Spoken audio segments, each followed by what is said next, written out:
नमस्कार, आपका स्वागत है। मित्रों, आज हम एक ऐसे रहस्य की बात करने वाले हैं जिसे सुनकर आपके रोंगटे खड़े हो जाएंगे। यह कोई काल्पनिक कहानी नहीं, बल्कि स्वयं गरुड़ पुराण में लिखा हुआ सत्य है।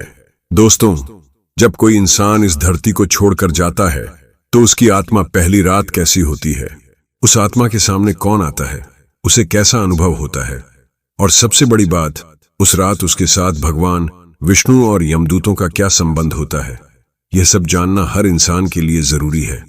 और मैं आपको बता दूं, जो भी इस वीडियो को पूरे मन से अंत तक देखता है, उस पर भगवान विष्णु की विशेष कृपा होती है। तो चलिए इस रहस्यमयी यात्रा की शुरुआत करते हैं। दोस्तों, आपने कभी सोचा है कि जब किसी की आखिरी सांस निकलती है तो उस समय उसे कैसा अनुभव होता है? गरुड़ पुराण कहता है, जैसे ही आत्मा शरीर से अलग होती है, एक अजीब सा खालीपन छा जाता है। अब आत्मा के पास शरीर नहीं होता। वो छूना चाहती है, बोलना चाहती है, लेकिन चाहकर भी कुछ कर नहीं पाती। उसके हाथ हवा में लटकते रहते हैं। वो परिवार को पकड़ना चाहती है, लेकिन पकड़ नहीं पाती। उस समय घर का नजारा बहुत दर्दनाक होता है। परिजन रो रहे होते हैं। कोई शव को छूकर कह रहा होता है, उठो, हमें छोड़कर मत जाओ। कोई डॉक्टर को पुकार रहा होता है तो कोई भगवान से प्रार्थना कर रहा होता है, लेकिन आत्मा खामोश खड़ी यह सब देख रही होती है। सोचिए दोस्तों, कितना असहाय महसूस करती होगी वो आत्मा। वो चिल्लाना चाहती है, मैं यहां हूं, मैं अभी जिंदा हूं, मुझे मत छोड़ो, लेकिन उसकी आवाज कोई नहीं सुन पाता। पहली रात आत्मा के लिए सबसे कठिन होती है, क्योंकि उसी समय उसे अपने पूरे जीवन की यादें दिखाई जाती हैं। जैसे फिल्म की रील चलती है, उसी तरह हर एक कर्म उसके सामने आता है। उसने कब किसी की मदद की, कब किसी को दुख दिया, कब झूठ बोला, कब प्रेम से किसी को सहारा दिया और कब किसी को धोखा दिया। हर एक पल सामने आता है। अच्छे कर्म देखकर आत्मा को सुकून मिलता है, लेकिन बुरे कर्म देखकर आत्मा पछतावे से कांप उठती है। दोस्तों, पहली रात आत्मा को अपने परिवार से सबसे गहरा जुड़ाव महसूस होता है। गरुड़ पुराण कहता है, आत्मा अपने घर के हर कोने में घूमती है।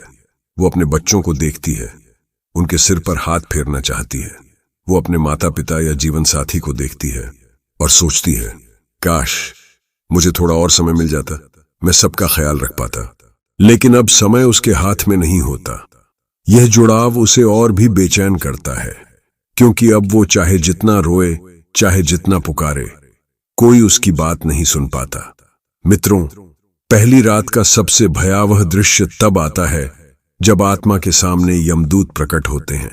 गरुड़ पुराण के अनुसार यमदूतों का शरीर बहुत विशाल और डरावना होता है। उनकी आंखें अंगारों की तरह जलती हैं, हाथों में मोटी रस्सी और हुक होता है, और साथ में उनका वाहन होता है। पापी आत्माओं के लिए उनका आगमन किसी डरावने तूफान जैसा होता है। आत्मा उन्हें देखकर कांप उठती है, उसके मन में भय भर जाता है। लेकिन दोस्तों, जिन्होंने जीवन में अच्छे कर्म किए होते हैं, जिनके मन में भक्ति और दया होती है, उनके सामने यही यमदूत शांत स्वर में कहते हैं, डरो मत, तुम्हारी यात्रा अब शुरू होने वाली है, तैयार हो जाओ।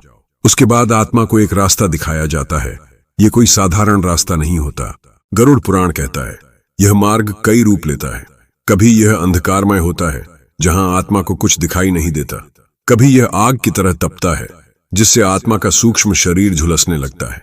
कभी यह बर्फ की तरह ठंडा होता है, जिससे आत्मा कांप उठती है। और कभी यह कांटों से भरा होता है, हर कदम पर आत्मा को चुभन होती है। लेकिन जिन्होंने जीवन में पुण्य किए होते हैं, उनके लिए यही मार्ग फूलों से सजा होता है। उनके सामने देवदूत प्रकट होते हैं, जो पुष्प वर्षा करते हुए आत्मा का स्वागत करते हैं। उन्हें प्रकाश का मार्ग दिखाया जाता है, जो शांति और आनंद से भरा होता है। दोस्तों, पहली रात का सबसे रहस्यमय और संवेदनशील समय होता है अंतिम पहर।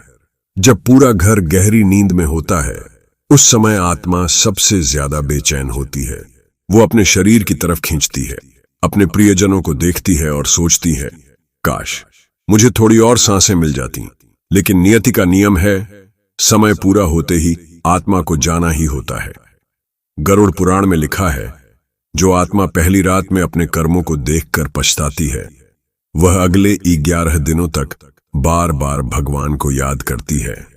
और जिसे भगवान विष्णु याद आते हैं, उसके मार्ग को स्वयं भगवान प्रकाशित करते हैं। इसीलिए सनातन धर्म में कहा गया है, मृत्यु के बाद की पहली रात बहुत पवित्र होती है। उस समय परिवार द्वारा किया गया मंत्रोच्चार और दीपदान आत्मा को शक्ति और शांति देता है। तो दोस्तों, जब भी आपके किसी प्रिय की मृत्यु हो तो उस पहली रात दीपक जलाना ना भूलें। भगवान विष्णु का नाम लें और आत्मा के लिए शांति पाठ करें। दोस्तों, ये शरीर नश्वर है, आज है कल नहीं रहेगा, लेकिन आत्मा वो तो अमर है। मृत्यु कोई अंत नहीं है, बल्कि यह एक नई यात्रा की शुरुआत है।